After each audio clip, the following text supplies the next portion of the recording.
Salut les otaku, aujourd'hui on se retrouve pour la review du troisième épisode de la quatrième saison de Re:Zero intitulé Le gardien de la tour de guet. On y voit que dans cet épisode, Subaru, Ram, l'esprit dans le corps d'Anastasia et Patrash vont essayer de retrouver Rem et le reste du groupe dont ils ont été séparés durant leur chute. Mais bon, ça part déjà mal car localisation actuelle sous les dunes d'Aogria qui sont un lieu de concentration pour le miasme de la sorcière. Et je vous jure, je m'attendais vraiment aux conséquences qui vont suivre. Durant leur périple, on remet sur le devant de la scène l'un des points forts de Re:Zero, qui est la narration entre les personnages. Et dans ce cas, Subaru et Ram nous ont donné un spectacle des plus intéressants durant cet épisode. Durant les premières minutes de l'épisode, on peut observer une tension entre les deux. La cause étant que Subaru a protégé Ram tout que Rem durant leur chute amorcée dans la fin du dernier épisode. Sauf que Subaru, qui était totalement KO au début de l'épisode, ne comprend pas ça. C'était bien évidemment avant qu'on arrive à ce moment central de l'épisode. Tout avait l'air pourtant normal. Ils sont arrivés à un embranchement où il fallait prendre entre la gauche ou la droite. Subaru, après nous avoir cité du Sigmund Freud, et on va me dire que ce type, il n'allait pas à l'école. Sérieusement, il incite les autres à prendre la droite. Là-bas, ils vont croiser une porte. Patrash ne voudra pas la traverser. On sait pas, peut-être parce qu'elle ressemblait à un bloc d'acier que seul Subaru pouvait voir que c'était une porte ou l'ouvrir. Mais bon, il arrive à convaincre Patrash d'y aller et il nous fait sortir une des phrases les plus maso de son répertoire. Je vous jure, allez regarder cette scène, elle est magnifique. Quelques mètres plus tard, Subaru ouvre une deuxième porte. Les deux autres filles semblent de plus en plus fatiguées et Ram de plus en plus irritable. Arrivé à la quatrième porte, ils ne peuvent pas l'ouvrir. Subaru pète un plomb et c'est là que ça tourne au vinaigre. Il s'énerve contre Ram, lui demandant quel est son problème. Et Ram que Subaru ne mérite pas la confiance de sa sœur. Ça le met en rôle et il utilise Invisible Providence pour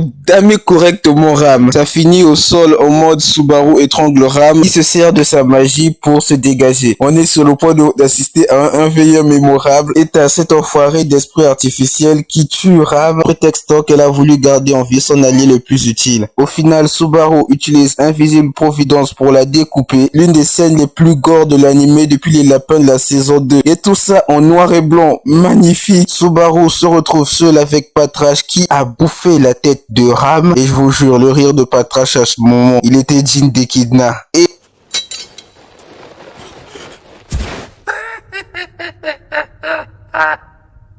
Et ensuite a préféré bouffer la tête de Subaru, le tuant. Troisième épisode, troisième mort. Commentez déjà à compter s'il vous plaît. Comme d'hab, il reset. On se retrouve au début de l'épisode là où il était encore KO. Et on finit par apprendre que le miasme de la sorcière était responsable de tout ça. Pour faire simple, le miasme, il corrompt l'esprit et fatigue le corps. Le pire, c'est que c'est naturellement absorbé par leur portail de mana. Subaru a retenu la leçon et ils vont à gauche. Comme quoi, Freud avait raison depuis le début.